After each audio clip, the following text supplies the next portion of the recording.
대한민국의 정의로운 의인을 찾습니다. 명예전당 백인의 의인전, 오늘도 힘차게 시작해보겠습니다. 어느덧 6월입니다. 6월이 우리에게 당도하기 전에 좀 짚고 넘어가면 좋겠다는 게 있거든요. 5월 마지막 날 어떤 날인지 아세요? 하지만 질문은 아니었어요. 이것도 하면 분명히 굉장히 디테일한 대답을 주실 것 같아서 여러분 5월 31일은 바다의 날입니다. 아하. 이거 제가 외워왔어요. 이거 하나 자랑하고 싶어가지고.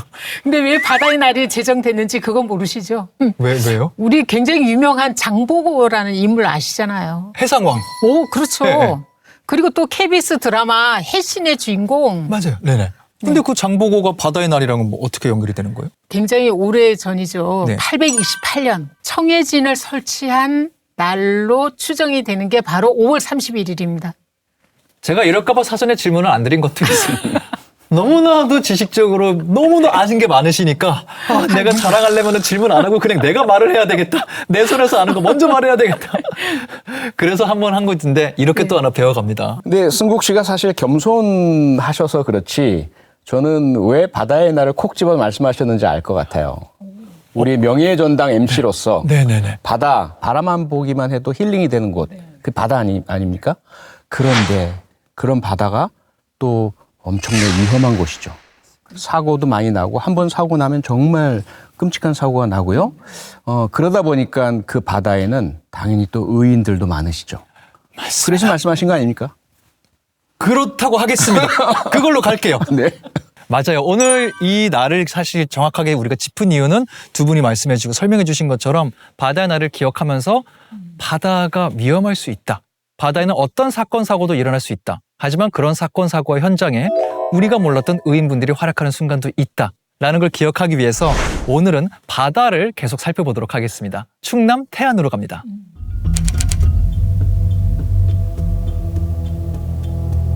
지금 아니 무슨 일이? 아니 왜 바다로 저렇게 돌진을 하나요?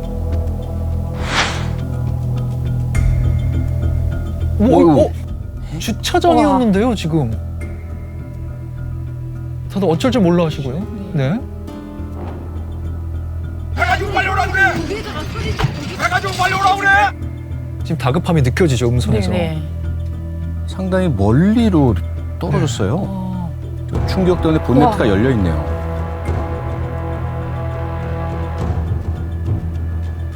운전대에서 손이 스르륵 내려오는데요, 보니까. 네.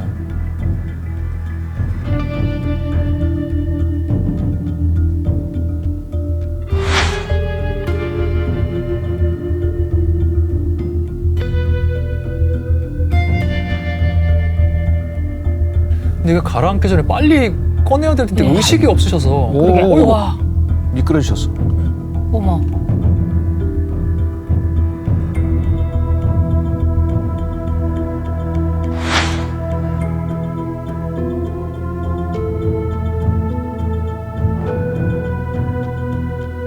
밧줄을 걸어서 연결을 시키려고 하는 것 같아요. 그래도 너무 배에 저 장비들 다 다행이네. 있어서 다행이네요. 네.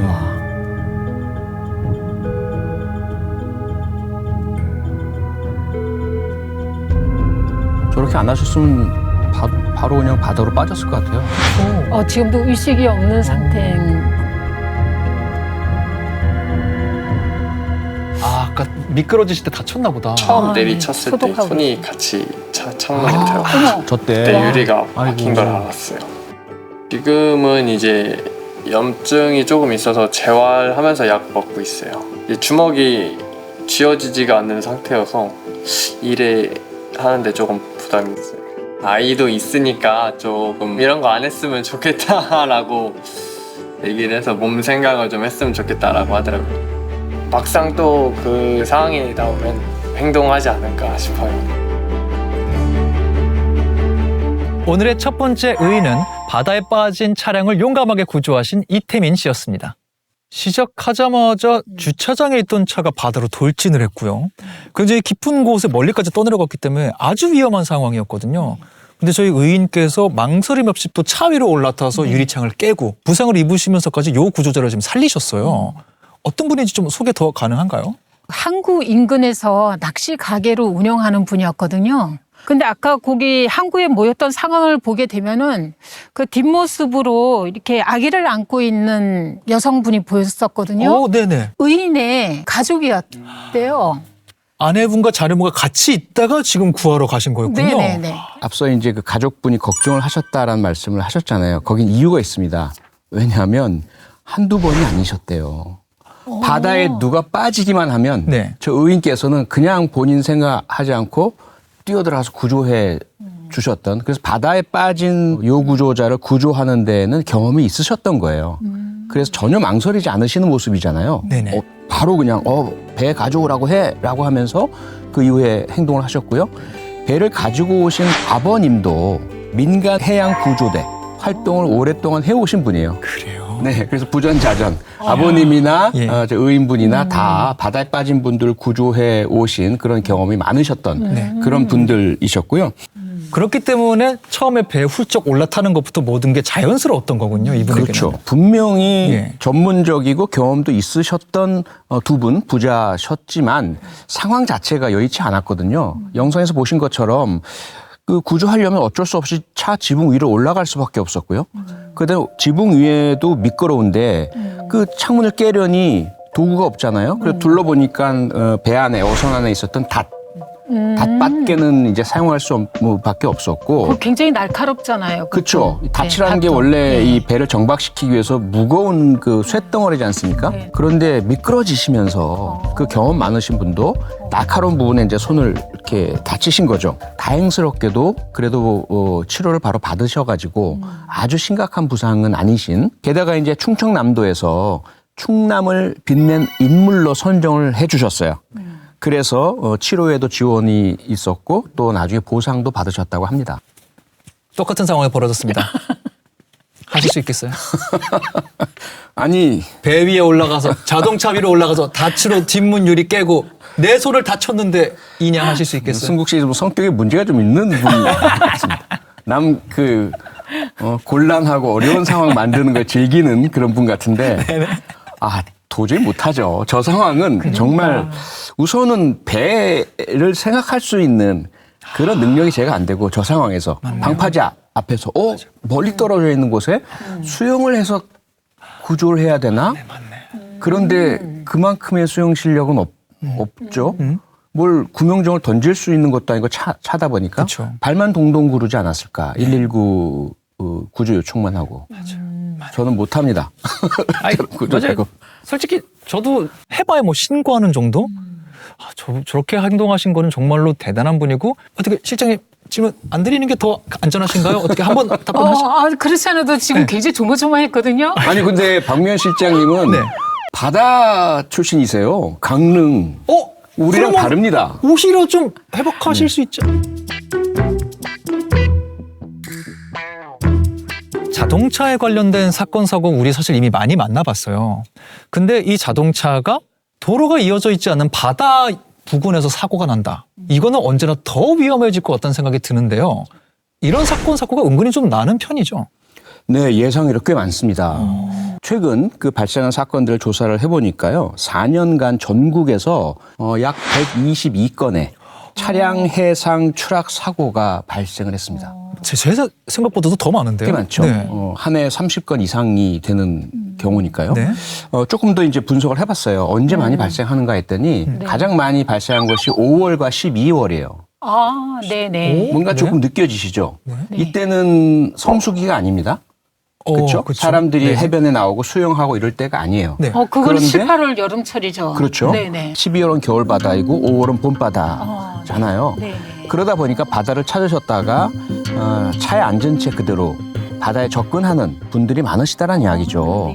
그런데 바다는 예상외로 저런 방파제도 그렇지만은 해안가도 마찬가지고 무척 위험성이 있고 예측 불가능성이 많은 곳입니다. 정말 조심하셔야 하고 아무리 바다가 좋다 하더라도 바다에 접근하실 때는 차량으로든 또는 그냥 도보로건 언제나 안전 제일, 안전 수칙 준수, 그다음에 또 그 바다마다 다 경고 사항들이 있거든요. 네네. 반드시 확인하시고 준수해 주셔야 합니다.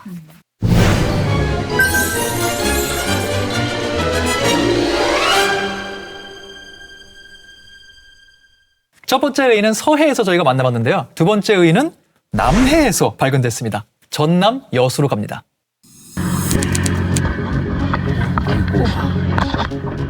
엄청 어두운데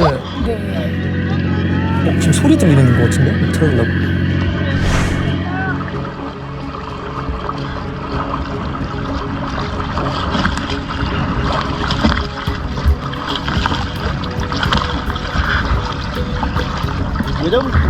굉장히 캄캄한 네. 그런 밤이. 되게 이제 심야 시간대인 것 같은데 그나마 좀 바다가 잔잔해서 다행이네요. 천천히 밑에 100m 잡아. 여기 목적지면 되잖아. 보면 저기 뭐 어쩌될 것 같아.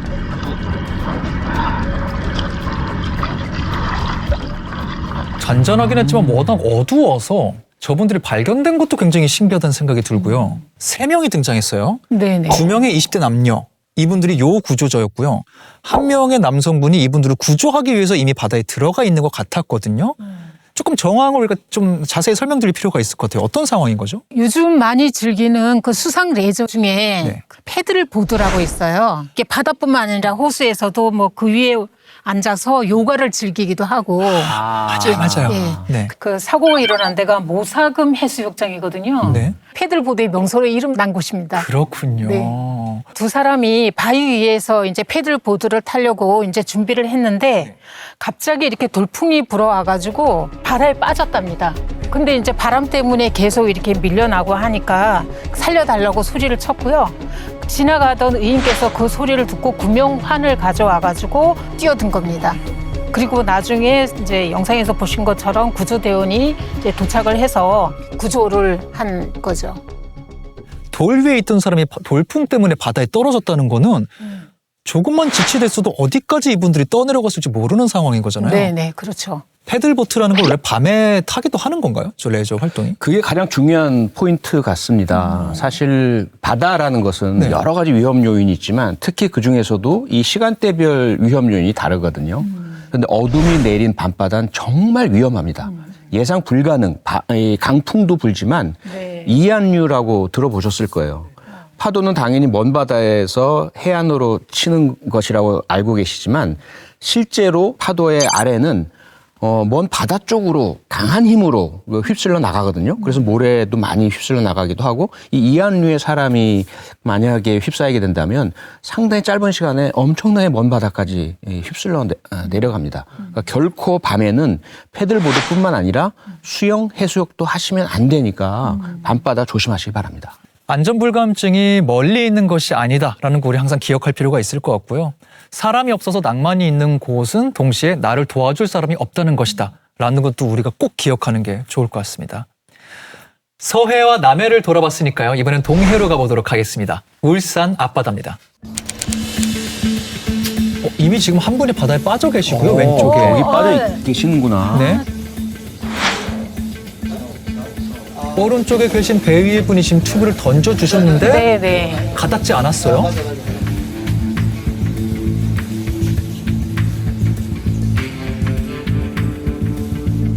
겉으로 볼 때는 잔잔해 보이는데 네. 파도가 상당히 강한 것 같아요. 순식간에 안 보이네요. 떠내려가서. 화면에서 사라졌어요, 정말.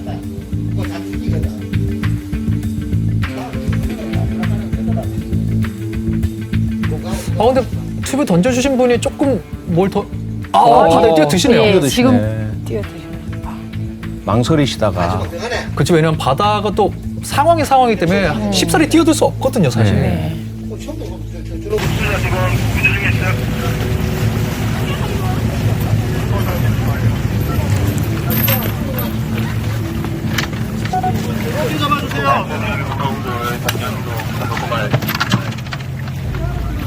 팀장이 같이 잡아줘야 됩니다.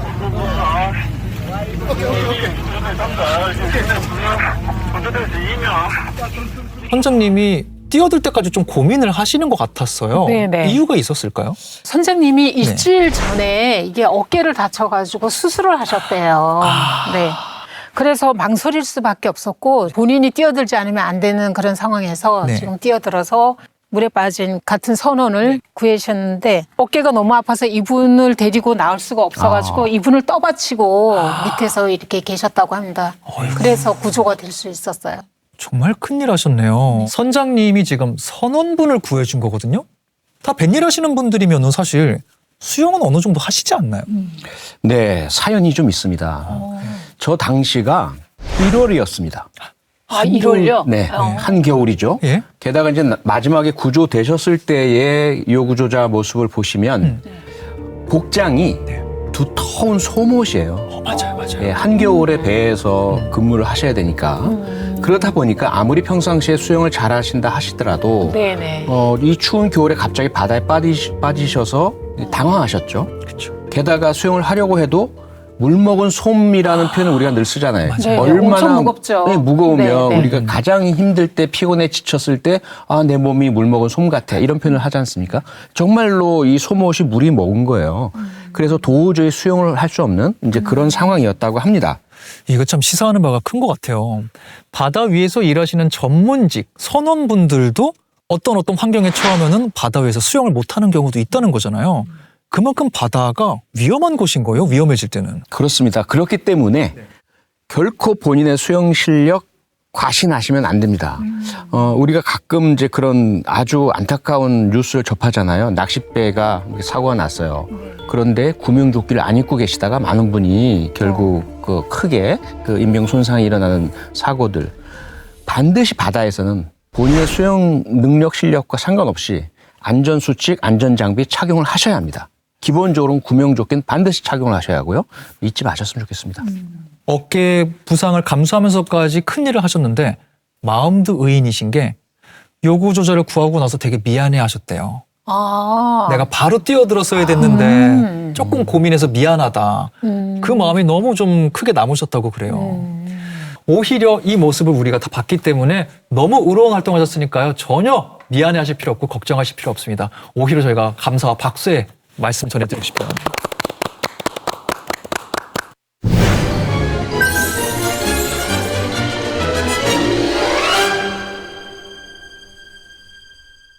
이번에는 제작진이 뽑은 명예전당에 오를 의인 만나볼 시간입니다. 오늘 저희가 바다에 관련된 사건, 사고를 많이 만나고 있는데요. 이번에 모실 의인분, 우리나라에서 벌어지는 해양사고에서 가장 높은 수준의 위험도에서도 큰 구조를 하고 계신 분들이라고 합니다. 영상 먼저 보시죠.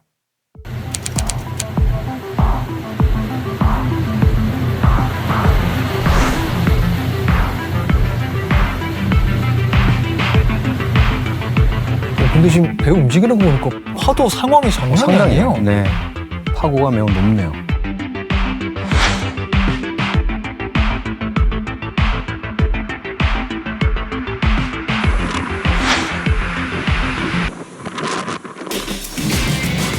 이게 구조하는 배인데 이 배도 지금 막 기울고 있거든요. 파도 7m짜리가. 와. 7m면은 건물 하나 높이네요. 네.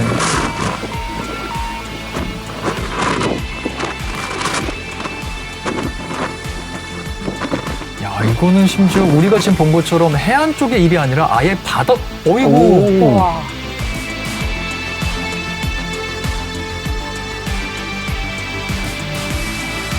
이건 위험의 수준이 여태까지 본 영상과 완전 다른 영상이에요. 와.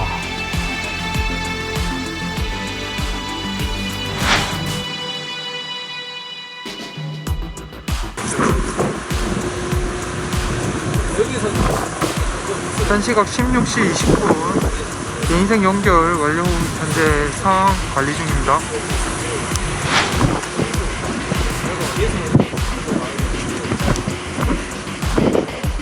당시 구조함이었던 3016함의 오영택 함장님, 그리고 구조대원이었던 천희민 경장님 스튜디오에 모셨습니다. 반갑습니다.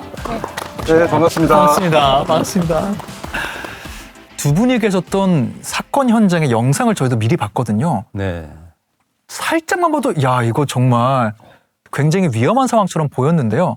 정확히 어떤 일들이 있었는지 좀 설명 부탁드리겠습니다. 22년 12월 18일 2시 한 35분경이었는데요. 독도로부터 북동방 한 163km 해상에서 조난선이 발생했다는 신호를 접수를 했습니다. 그 선박은 69톤 통발 어선이었는데요. 파도가 어선을 덮쳐가지고 기관실에 해수가 들어오면서 전기 합선으로 추정되는 사고가 나서 정전이 되고 엔진이 고장 나고 이제 엔진이 이제 고장 난 걸 이제 기관 고장이라고 하는데요. 기관이 이게 살아 있어야 높은 파도에도 파도를 타면서 이렇게 견딜 수가 있는데 엔진이 고장 나게 되면은 그 전복 위험이 있거든요. 그래서 빨리 시급하게 가서 구조를 해야 될 그런 상황이었습니다. 딱 연락 받고서 가장 가까이 계셨던 그 구조함이었던 건가요? 예, 저희가 이제 채 외곽에서 경비를 하고 있었는데 그 날씨에는 경비함도 좀 피항을 해야 될 그런 날씨입니다. 하지만 네. 저희 경비함은 그때 당시 독도 경비를 하고 있어서 독도를 비워놓을 수가 없지 않습니까? 그래서 네. 독도 경비 중에 그 전환 소식을 접하고 네. 급하게 인명구조차 이동을 하게 되었습니다. 파도도 그렇고 날씨도 좀 안 좋았다고 말씀을 하셨어요. 네. 영상에 채 담기지 않는 뭐 기상적으로도 좀 악조건이 있었던 건가요? 그날은 뭐 전해상에 풍랑 경보가 발효 중이었는데요. 풍랑 경보는 풍랑주의보보다 한 단계 더 높은 날씨거든요. 그렇군요. 안 좋은 날씨거든요. 네. 거기다가 현장에 이제 저희가 8시쯤 도착을 했는데 시간이 좀 조금 접근할수록 눈보라가 몰아치고 눈보라가요? 예, 네. 돌풍에 눈보라까지 가판에 또 이렇게 눈이 쌓인 상태라 아주 미끄럽고 예. 또 저희 경비함도 이렇게 행동이 자유롭지 못한 상태였거든요. 네네. 그렇게 많이 이렇게 흔들리고 그 구조하기가 상당히 힘든 그런 네. 여건이었습니다. 신고받고 출동하신 게 새벽 2시가 좀 넘은 상황이었죠. 네네. 모든 출동해서 구조할 때까지 시간은 총 어느 정도 걸렸을까요? 저희가 가는데 한 6시간 정도 걸렸고요. 네. 제가 구조 작업을 해서 안전한 해역에서 인계할 때까지 한 63시간 정도 소요가 됐습니다. 63시간이요? 예. 그럼 구조 작업도 굉장히 오래 걸렸고 이동하는데 생각보다 굉장히 오랜 시간이 걸렸네요. 네, 워낙 원거리에서 조업을 하다가 예. 사고를 당한 상태라 네. 워낙 파도가 높고 하기 때문에 이동하는데도 상당히 시간이 걸렸거든요. 그래서 좀 한 2박 3일 정도 소요가 됐습니다. 정말 고생하신 게 절절히 느껴지고요. 그때 구조하신 그 승무원분들은 몇 분 정도 오셨나요? 네, 저희가 지금 3,000톤급에는 53명이 근무를 하고 있었습니다. 이제 53명 중에 이제 그 근무 인원 중에는 이제 항해 파트도 있고 기관 파트도 있고 또 구조 파트도 있고 그러거든요. 근데 이제 그런 위기 상황에서는 총원이 달라붙어서 그런 구조 작업을 하게 됩니다. 사실 그때 구조 작업을 진행하시다가 파도에 부상을 입으신 분도 있었다고 들었어요. 예. 천이민 경장님이 그 두 분 중 한 분이라고 들었는데요. 아, 네, 맞습니다. 어떤 상황이었던 거죠? 보통 일반적인 상황이면은 경비함정이 탑재하고 있는 단정, 조그만 소형 보트를 이용해가지고 직접 접근해서 구조를 하게 되거든요. 근데 그 당시에는 지휘부에서 함장님이 이제 다른 직별장들을 모아놓고 회의를 하신 결과 네. 이제 단정을 내리는 건 구조사의 안전에도 굉장히 위험하다라고 판단을 하셨고 그래서 네. 저희가 예인으로 구조를 하기로 그렇게 결정을 했습니다. 자동차로 그러다 생각하면 견인 같은 예, 그런 맞습니다. 거죠? 예. 예인이라는 거는 뭐 다 아시겠지만 줄을 건네줘가지고 그 해당 선박을 저희가 끌고 오는 이런 방식이거든요. 네. 근데 이 줄을 건네줄 때도 사실 바다에서는 사실 쉽지가 않습니다. 그쵸. 왜냐하면 이 거리감 자체가 상당히 다른 게 배를 조함한다는 게 한 50m, 100m까지 가까워진다는 게 굉장히 어려운 일이거든요. 그래서 요거를 예인을 할 때는 먼저 줄을 건네주는 것도 일반적인 방법으로 저희가 이렇게 손으로 건네주듯이 건네주는 게 아니라 구명줄 발사기라는 걸 이용해서 건네주게 됩니다. 일종의 뭐 총각 비슷한 건데 최초에는 가느다란 실 같은 줄을 이렇게 쏴주게 되고요. 네. 거기에다가 이제 조금씩 더 두꺼운 줄을 연결해가지고 건네주는 거죠. 왜냐하면 저희가 예인을 하는 본줄은 굉장히 두껍고 무겁기 때문에 그쵸. 이 얇은 줄로는 버티지를 못하고 끊어지는 경우가 많이 발생하거든요. 그래서 이렇게 두꺼운 줄을 건네줘서 이제 선체에다가 고박을 하게 되면 네. 그렇게 끌고 오는 방식으로 구조를 하게 됩니다. 경비함정 한미, 선미 그 1층에서 네. 한미 메인데크라고 하거든요. 그쪽에서 보통 그 작업이 이루어지게 되는데 당시에 날씨가 워낙 나쁘다 보니까 그 작업을 하던 중에 저희 경비함정은 파도를 넘어가고 있었고 그 선미가 순간적으로 물에 잠기면서 파도가 들어오다 보니까 월파가 들어오다 보니까 네. 그렇게 좀 부상을 당하게 된 그런 케이스였습니다. 그 큰 배도 저런 자연 앞에서는 속수무책으로 파도 아래로 내려가기도 하고 하는군요. 네, 맞습니다. 그때 그럼 부상을 입으셨고 지금 좀 괜찮으신 건가요? 아, 다리에 예. 좀 골절상이었는데 아이고. 그때 당시가 상황이 사실 지금도 생생하거든요. 네. 근데 그 병원에 가서 진료를 받아보니까 골절이라고 하더라고요. 그래서 한 2달 정도 깁스를 하고 뭐 지금은 상당히 괜찮아졌습니다. 뭐 그래서 업무나 뭐 일상생활에는 전혀 지장은 없는 편이고요. 근데 제가 좀 보충 설명을 해드리면 네. 이제 사고역에 도착을 했는데 저희가 예인 준비를 해야 되는데 기상이 너무 안 좋아가지고 네. 이제 파도 방향을 보고 이제 파도가 배로 안 들이닥치게 네. 이렇게 안전한 상태에서 작업을 해야 되거든요. 그렇죠. 그래서 이제 파도를 앞에서 이렇게 받고 엔진을 이제 거의 정지하고 배 유지만 하는 상태에서 이렇게 뒤쪽에는 파도가 안 들어올 것이라고 생각을 했는데 네. 뒤쪽에서 파도가 들어온 거예요. 파도는 이렇게 앞에서 오는데 네. 넘친 파도가 뒤쪽에서 이렇게 들어와가지고 순식간에 그 뒤에 고정을 하고 있던 직원들을 몇 명을 이렇게 파도가 휩쓸어 간 거죠. 아유. 이제 높은 파도도 파도지만 그 눈보라가 이렇게 몰아쳐가지고 진짜 이게 한 50m, 30m도 안 보일 정도로 그렇게 눈보라가 몰아쳤거든요. 그래서 이제 구조하려고 접근하면은 눈보라가 이렇게 몰아치고 또 다시 기상이 회복돼서 대기하고 있다가 기상이 회복돼서 다시 구조하려고 하면은 또 눈보라 몰아치고 그렇게 수차례를 그렇게 했고요. 한 2번은 이렇게 줄을 이제 연결을 시도를 했는데 네. 높은 파도로 이게 또 끊어져 가지고 그럴 수 있겠네요. 네, 그렇게 해가지고 5시가 넘어가면은 이제 동절기라 어두워집니다. 5시가 넘어가면은 그쵸. 어두워지는데 어두워지면 이제 구조가 더 힘들거든요. 파도도 높고 네. 하도 시야를 가려서 이제 우리 자체적으로 대책 회의를 직원들하고 했습니다. 본청 상황실에서도 지방청 상황실에서도 좀 분위기가 좀 그쵸. 약간 좀 어두워졌죠. 그래서 계속 이렇게 구조하려고 하면 시야를 가리니까 시야가 안 좋을 때 그때 배를 돌려서 접근을 해보자. 그러면 접근했을 때 이렇게 시야가 보일 수 있다. 있을 네네. 것이다. 오히려. 네. 네, 그런데 진짜 거짓말처럼 네. 그 시야가 안 좋을 때 접근했는데 접근하니까 이게 시야가 딱 이렇게 확보가 됐어요. 너무 다행이네요. 네, 그래가지고 직원들한테 야 이번에 마지막 기회다. 이번에는 진짜 끊어먹지 말고 잘 우리 연기를 잘 해보자. 네네. 이렇게 이제 방송을 하고 동료를 하고 그렇게 하고 구조 작업을 네. 실시했는데 그게 이제 연결됐어요. 연결이 돼가지고 네. 상황실에서는 그러면 이제 막 실시간으로 지금 진행상을 보고를 해주라. 그렇죠. 지금 긴박하니까요. 네, 긴박하니까. 그래서 전환선에서 이제 그 줄을 당겨가지고 네. A세까지 다 당겨서 네. 딱 걸었어요. 네. 그러니까 이제 상황실에서 뭐 한호를 박수를 치고 한호를 했다고 그러시더라고요. 우리 막 뭐 헐리우드 영화나 이런 거 보면 있잖아요. 상황실에서 저 듣다가 막 연결됐다. 예. 실제 그런 일이 벌어졌던 거거든요. 로켓 발사 성공. 와, 맞아, 뭐 이런 맞아, 거. 하는 예. 그만큼 정말 많은 분들이 오랜 시간 이번 작전에 함께 해주셨던 것 같아요. 예. 반드시 구해야 된다는 마음에 하늘을 모였던 것 같고요. 말씀만 들어도 정말 긴장되고 막 이렇게 무섭다는 생각이 막 드는데 함장님 어떻습니까? 천이민 경장이 부상 입으신 것처럼 이렇게 구조 작업을 하시다가 해양경찰관들이 부상을 입는 사례가 종종 발생합니까? 이제 구조를 할 수 있는 그 상황들이 그 악기상일 때가 많거든요. 그 악기상의 그 구조를 임무를 많이 하다 보니까 종종 그런 사고가 발생하기도 합니다. 그래서 이제 저희 이제 청에서는 그 구조 작업 전에 위험성 판단을 꼭 하도록 하고 있거든요. 이제 구조하기 전에 의욕만 가지고 가서 구조하다가는 또 구조자가 다칠 수 있으니까 네. 위험성 판단을 하고 그런 상황에 대응하는 여러 가지 교육 훈련을 수시로 하고 있습니다. 그래가지고 원래 그런 해양주권 수호 업무를 하시다가 이런 조난당한 배를 발견하고 구조를 하셔야 될 일들 얼마나 많이 발생을 합니까?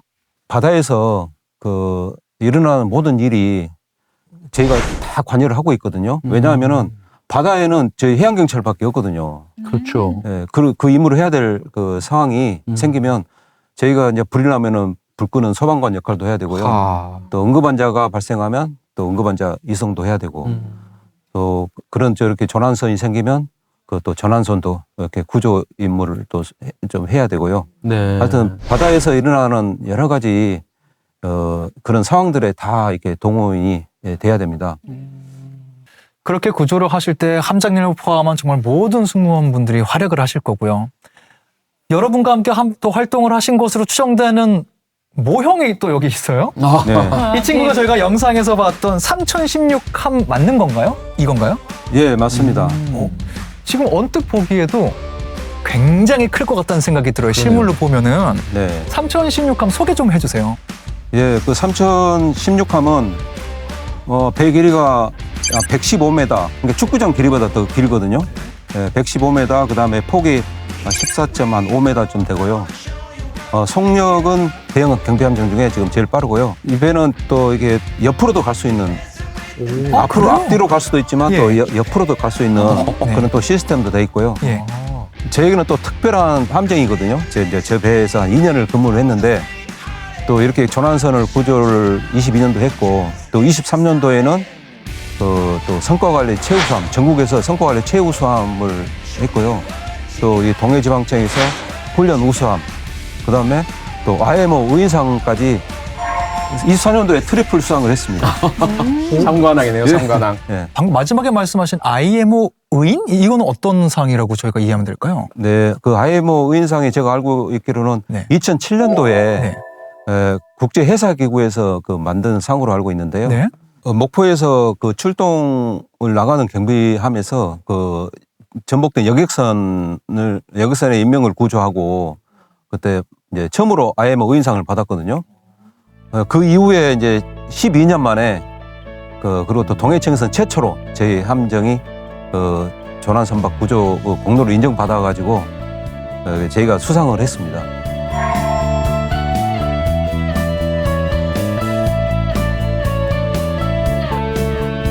IMO 의인상은 이제 위험을 무릅쓰고 그 인명이나 재산을 구한 개인이나 단체에게 이렇게 주는 상입니다. 저는 사실 이런 배를 많이 볼 일이 없기는 해요. 실제는 이런 거 좀 익숙하신가요? 저는 사실 이런 배 처음 보거든요. 당연히 타봤죠. 나 물귀신 하려고 그랬는데 나만 못 봤네, 그럼 또. 타보시기까지 했어요? 네, 왜냐하면 제가 네. 신문사의 기획국장으로 있으면서 동해항에 정박하고 있는 5,000톤급 예. 삼봉호에 승선을 한 적이 있습니다. 이야, 대단한 예, 경험하셨네요. 보기만 한 게 아니라 네, 네. 직접 타서 네. 네. 그러면은 뭐 관련해서 구조가 어떻게 진행되는지 이런 것도 여쭤보면 답변해 주실 수 있는 건가요? 그거는 제 전문 영역이 아니죠. 그건 아니고. 그건 오케이. 아닙니다. 여쭤볼 뻔했어요. 오케이, 네. 오케이.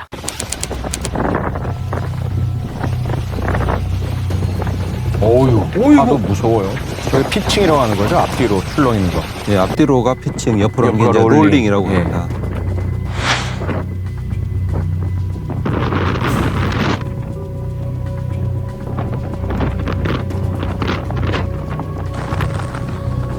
줄을 건네줄 때도 저 밑에 보시면은 이렇게 정렬해 놓은 게 보이실 거예요. 배가 앞으로 가면서 줄이 조금씩 빠져나가는데 네. 워낙 무겁고 두껍기 때문에 이게 꼬이거나 엉키게 되면 큰 사고로 이어질 수가 있어서 네. 저런 식으로 사전에 정렬을 해 놓습니다.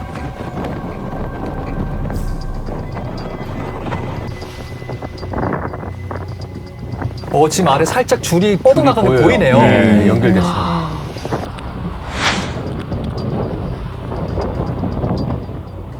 저 구조 모습을 참 보면 정말 대단하시고 멋지다라는 생각이 들긴 하는데 문제는 그 정도 기상 악화, 풍랑주의보 경보라면 애초에 대피를 했었어야 되는 게 아닌가요? 저 어선이 왜 저 기상 악화에도 불구하고 악조건에 먼 바다까지 나가서 조업을 하는 걸까요?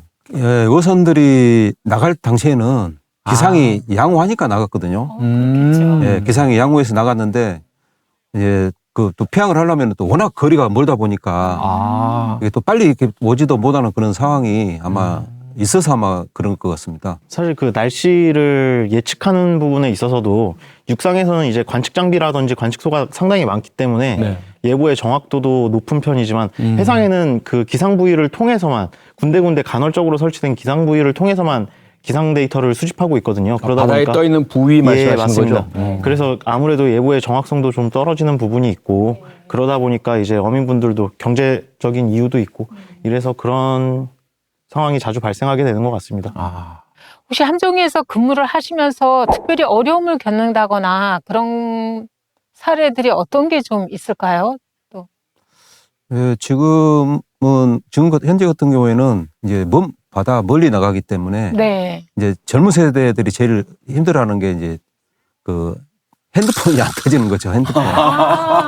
너무 중요합니다. 이거 듣기만 했는데 힘들어요, 지금. 나 벌써 마음이 어려워요. 그래서 지금 다양한 각도로 저희도 이제 그 좀 핸드폰을 네. 이렇게 터질 수 있는 그런 네, 여건을 네. 좀 만들려고 아, 많이 이거 노력을 진짜 하고 천이민 있습니다. 경장 같은 젊은 세대. 네. 아, 사실 함장님 말씀하신 이야기가 네. 전적으로 100% 동감하는 이야기라서 네. 굉장히 중요하거든요. 그럼요. 그거는 정부에서 투자만 하면은 또 해소될 수 있는 부분 아닌가요? 뭐 장비라든가 뭐 첨단. 제가 어떻게 감히 말씀을 못 드리겠습니다. 연인 관계죠. 그게 가장 크죠. 네. 아무래도 연락도 잘 돼야 되고 잘 만나야 되는데 사실 경비함 출동 나가면 대형함 같은 경우에는 기본이 7박 8일이거든요. 그 이상 연장되는 경우도 굉장히 많고요. 이제 그 기간 동안 이제 만나지 못하는 것도 큰데 이제 연락도 안 되니까 또 더군다나 이제 걱정도 되지 않습니까? 위험한 일을 하다 보니까. 젊은 해경을 많이 지원할 수 있도록 핸드폰 꼭 될 수 있도록 해주십시오. 그렇게 하면 되지. 해, 괜찮아. 못할 것 같은데요. 못하겠는데요. 인터넷 핸드폰 문제 때문에 안 그래도 여러 가지로 추진하고 있는 사업들이 있는 걸로 알고 있는데 젊은 직원들 그리고 뭐 사회적 문제, 그 혼인율, 뭐 출산율 이런 것도 사회적 문제니까 잘 추진해 주시면 감사할 것 같습니다. 제가 진행자로 말씀드릴게요. 투자 좀 해주세요. 많은 분들 핸드폰 좀 쓸 수 있게 좀 해주세요. 정말 위성이 필요할 것 같습니다. 아무래도 먼바다. 괜찮은데요? 그것도 괜찮은 방법인데요? 그렇죠. 예. 예, 위성을 통해서 이렇게 또 저희들은 또 보안이 또 생명이기 때문에 그렇죠. 보안이 그렇죠. 유지가 또 잘 돼야 되거든요. 근데 이제 특히 이제 육지랑 비교해서 해상 같은 경우에 더 어려운 부분들이 이제 육지에서는 뭔가 긴급하게 상황이 확대된다거나 아니면 더 지원이 필요하다거나 하면은 신속하게 인원도 보충될 수가 있고 필요한 장비가 있으면 장비도 보급이 될 수가 있는데 아무래도 해상에서는 아까 함장님 말씀하신 것처럼 좀 열악한 어떤 기상 여건과 싸우는 동시에 또 일단 출항을 하게 되면은 인원 보충도 차단이 되고 장비 지원도 차단이 되고 오로지 독자적으로 경비함정이 독자적으로 작전을 수행해야 되거든요. 아마 그런 부분에서 오는 좀 어려움이 큰 것 같습니다. 그렇네요. 인원적으로도 조건적으로도 제약 안에서 모든 걸 맞습니다. 해야 되기 예. 때문에 분명히 어려운 점이 많으실 것 같고요. 예. 그만큼 구조 작업을 나갈 때마다 머릿속에 여러 기억들이 남으실 것 같아요. 두 분 이렇게 살짝 생각해 보셨을 때 이건 정말 잊혀지지 않는다 하는 구조 작업도 있으신지 궁금합니다. 저는 이제 함장님이랑 같이 근무할 때였는데 22년 여름쯤에 이제 루데노라고 요트가 그때도 날씨가 안 좋은 여건이었는데 요트배가 이제 울릉도에서 출항을 해가지고 기관고장으로 마찬가지로 표류를 하게 된 그런 상황이었거든요. 그때가 좀 기억에 많이 남는 게 이제 제가 입사한 지 1년 정도 된 그런 시점이었었거든요. 그 전에는 항상 선배 직원분들 하는 거 이제 뒤에서 배우면서 따라가는 입장이었다가 뭔가 직접적으로 그 임무를 하게 되니까 그때 이제 함장님한테 권고도 드리고 이제 뭐 조난 선박이 있으면 그 옆으로 가가지고 이제 파도를 막아주면서 인명구조라는 이런 작업이었거든요. 그런 것들이 상당히 기억에 많이 남는 것 같습니다. 예. 그 요트는 이제 그 선체의 길이가 작고 또 파도에 이렇게 상당히 취약했었습니다. 그러네요. 그리고 네네. 그래서 구조하기가 상당히 힘들었었는데 그래서 이제 저희 3016함이 그 파도를 앞에서 막아주면은 구조하기가 조금 소홀하기 때문에 그 파도 앞쪽에 가지고 막아주면서 그 구조 작업을 했던 그런 또 기억도 있습니다. 사실 입장을 좀 바꿔서 생각을 해보면 바다가 그만큼 위험하다는 거고요. 바다에 나가면 참 가족분들이 많이 걱정되시고 불안하실 것 같아요. 걱정 많이 하시죠.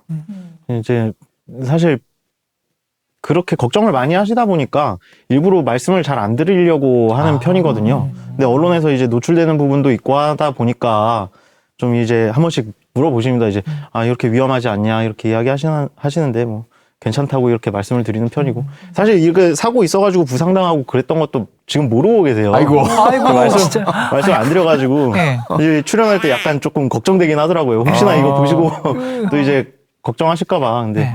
이제 시간도 많이 지났고 해서 뭐 잘 안전하게 근무하고 있다 이렇게 말씀을 드려야 될 것 같습니다. 아무래도 말씀을 드리면 좀 많이 마음 아파하실 거고 이미 다쳤으니까 제가 해야 될 건 이제 치료를 받고 빨리 낫는 회복하는 거잖아요. 그렇기 때문에 굳이 뭐 말씀을 드리는 것보다 안 드리는 게 낫다고 생각했습니다. 근데 사실 제복 공무원으로 근무하시는 많은 분들이 아마 군, 소방, 뭐 경찰 마찬가지로 대부분 많은 분들이 아마 그럴 것 같아요. 예. 저희 집에서도 마찬가지죠. 근데 그 이제 그래서 바다에 나가면 그 이제 또 항상 기상이 나쁠 때만 있는 게 아니거든요.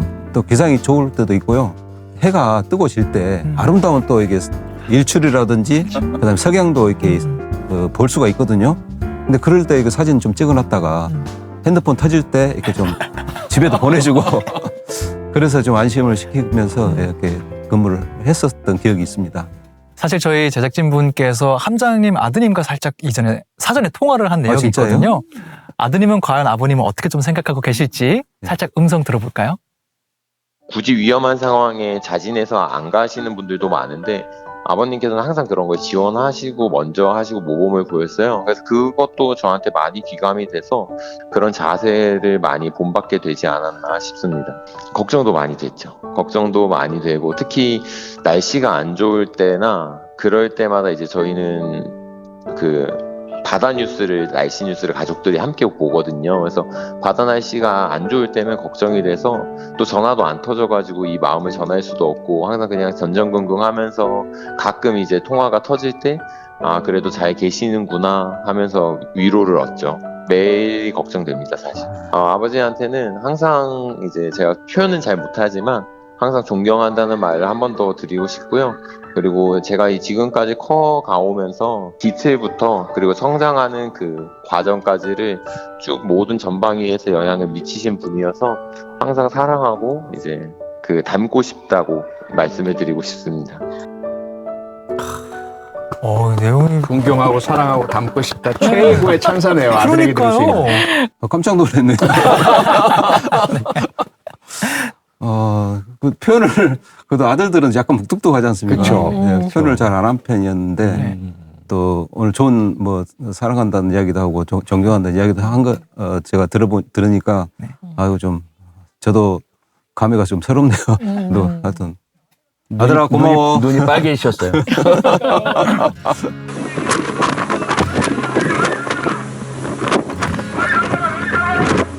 저는 해양경찰에 들어와서 근무를 잘했다 이렇게 생각을 하고 있습니다. 그리고 또 여러 가지 보람된 그런 일도 많이 했었고요. 사실 이게 되게 이중적인 건데요. 근무를 하다 보면 바다 때문에 굉장히 힘든 경우가 많이 생기거든요. 근데 반대로 또 바다 때문에 치유받고 힘이 되는 경우도 상당히 많습니다. 그냥 근무를 하면서도 되게 아름답다라든지 이런 거 그런 부분에서 감정적으로 치유받고 하는 부분이 많기 때문에 저는 개인적으로 바다를 좀 많이 좋아하는 편입니다. Stay close to me. Stay close to me. Watch the world come alive tonight. Stay 명예의 전당 9번째 의인으로 선정되셨습니다. 축하드립니다. 감사합니다. 이제 공식적으로 이제 우리 방송에서 불러드리는 의인이란 타이틀이 붙으신 거예요. 3016호랑 동급되셨거든요. 소감 어떠신지 궁금해요.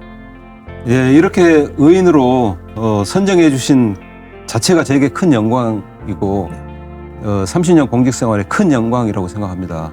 그때 구조 당시에 같이 근무했던 3016함 직원 여러분들에게도 진짜 고생했다, 감사하다는 말을 꼭 전하고 싶습니다. 예, 남은 공직 생활도 국민들이 안전하게 생업에 종사할 수 있도록 안전한 바다를 만드는데 최선을 다하겠습니다. 사실 좀 보이지 않는 곳에서 더 위험한 상황에서도 헌신하고 노력하시고 힘쓰시는 여러 선배 동료 직원분들이 굉장히 많은데 저 같은 경우에는 이제 지시한 일을 제가 해야 할 일을 하다가 이렇게 좀 과분한 이야기를 듣는 것 같아서 사실 좀 감사하고 또 오히려 제가 훌륭하신 함장님을 만난 덕인 것 같습니다. 앞으로 더 열심히 근무하라는 의미로 알고 가슴에 새기고 그렇게 열심히 근무하겠습니다. 감사합니다. 두 분 다시 한번 너무 축하드립니다. 그리고 오늘 또 함께 주시기도 했으니까 이건 또 MC 직권으로 우리 독도를 함께 지키는 3016 독도 경비함도 저희 명예의 전당에 함께 올리면 좋을 것 같아요. 올리도록 하겠습니다. 어때, 동의하시나요? 아니, 그럼 동의가 아니라 네. 사실 제가 먼저 좀 제안을 하려고 했는데 뺏어가시네요. 너무 먼저 하길 잘했다. 좋은 일 하나 했다. 네. 실장님도 하실 말씀 많으실 것 같아요. 예, 특히 뭐 직업이긴 하지만 사실 그게 굉장히 좀 어떨 때는 외롭기도 하고 어떨 때는 힘들기도 하고 희생 정신과 그런 책임감 그런 게 없다 그러면은 성공적으로 수행하는 것이 참 고달플 것 같아요. 어려운 상황에서 구조해 내시는 그런 모습을 보면서 감탄을 계속 할 수밖에 없었고 저야 그 형제 육지경찰 출신이긴 하지만 늘 이제 우리 해양경찰 가족 여러분께 늘 감사한 마음을 가지고 있었고요. 그리고 오늘은 이제 구조 장면과 영상만 보여드렸지만 사실 우리 해경에서 하시는 일들이 너무 많아요. 늘 경비를 서고 계시고요. 그 다음에 범죄 예방도 하시죠. 불법 조업, 중국 어선들 많이 들어오는데 그것도 막으시고, 해양에서 발견되는 이제 변시체들도 꽤 많습니다. 그럼 또 수사도 다 하시고, 그런 가운데 또 우리 국민의 생명을 지키기 위해서 그 조난 상황이 발생하면 본인들의 안위를 돌보지 않고 그 구조 작업에 나서시는 우리 해경 여러분들, 정말 우리 국민 여러분께서 좀 녹을 잘 알아주셨으면 좋겠고, 이 명예전당을 통해서라도 많이들 좀 격려와 응원 좀 해주시기를 부탁드리고 싶습니다. 네. 고맙습니다. 감사합니다. 오늘 저희가 바다에 관한 이야기를 좀 많이 풀어봤습니다. 바다, 독도, 우리 땅이지, 지켜야지. 지키는 사람이 있겠지. 해경, 독도, 경비대. 굉장히 추상적으로 접근하기 좋은 단어들인 것 같아요. 하지만 그 단어들은 굉장한 구체성을 띠고 있다. 이렇게 한 분 한 분이 우리를 위해서, 우리 눈에 보이지 않는다 하더라도 우리를 위해서 힘써주고 계신다. 어떤 분이 어느 순간에 바다에서 나에게 도움을 줄지 모른다. 그분들 역시 구체적인 하나하나의 인물들이다. 우리가 기억하고 있으면 그분들을 고생시키기 전에 우리 먼저 안전을 생각하게 되지 않을까라는 생각을 합니다. 대한민국 5천만 국민 모두가 정의로운 의인이 될 때까지, 대한민국이 의인이 필요하지 않은 사회가 될 때까지 명예전당의 불은 계속 밝히고 있겠습니다. 다음 주에 다시 찾아뵙겠습니다. 감사합니다.